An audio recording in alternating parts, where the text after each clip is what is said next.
Hi friends, কোনোদিনও video content বানাবো বা তোমাদের সাথে কিছু শেয়ার করব সেটা কোনোদিনও ভাবিনি।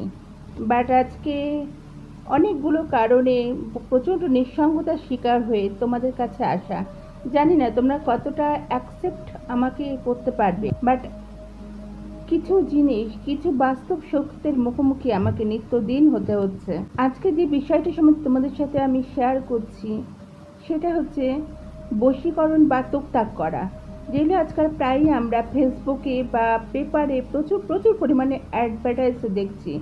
যদিও এই বশীকরণ বা তুকতাকের সম্বন্ধে আমার কোনো বিশ্বাস সেইভাবে কোনোদিন আমি করতাম না, বা এই সমস্ত কুসংস্কারকে আমি কোনোদিনও মনে জায়গা দিইনি।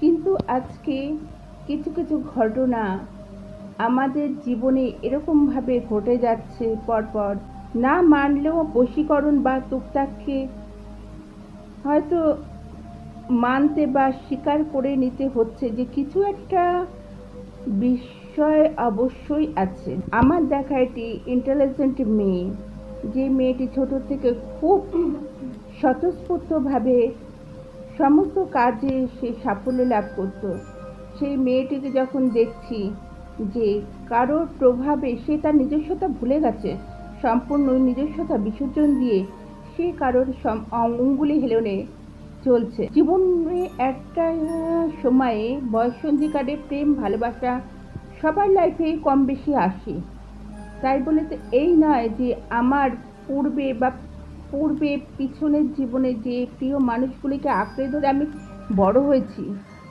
তাদেরকে সম্পূর্ণভাবে অস্বীকার করব, তাদেরকে ভুলে গিয়ে আমি আমার ভালোবাসার জন্য সবাইকে জাস্ট কোরবানি করে দেব।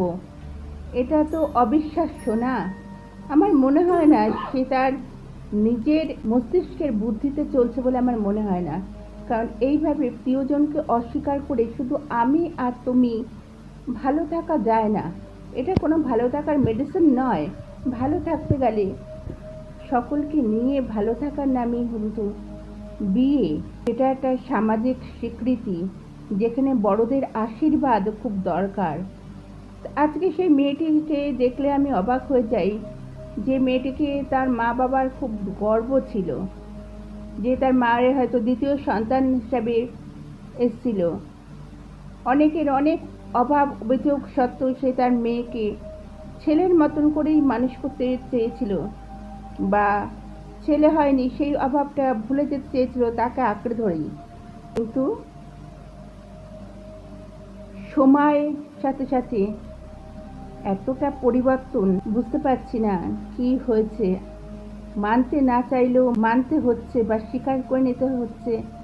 হয়তো কিছু আছে, আমি ডাইরেক্টলি বলছি না বা জানিও না যে তাকে কেউ বশীকরণ বা তুকতাকে স্বীকারতে হয়েছে কিনা, তবুও বলছি হয়তো কিছু আছে।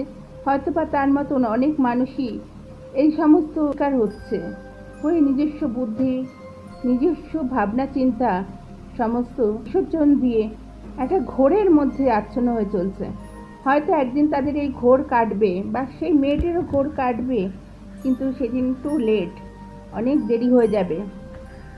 তখন হয়তো আর ফিরে আসবার বা পিছনে ফিরে তাকাবার সময় পাবে না, বা তাকালেও সবটাই শূন্য হয়ে যাবে। আজ এটুকুই বলছি। নমস্কার।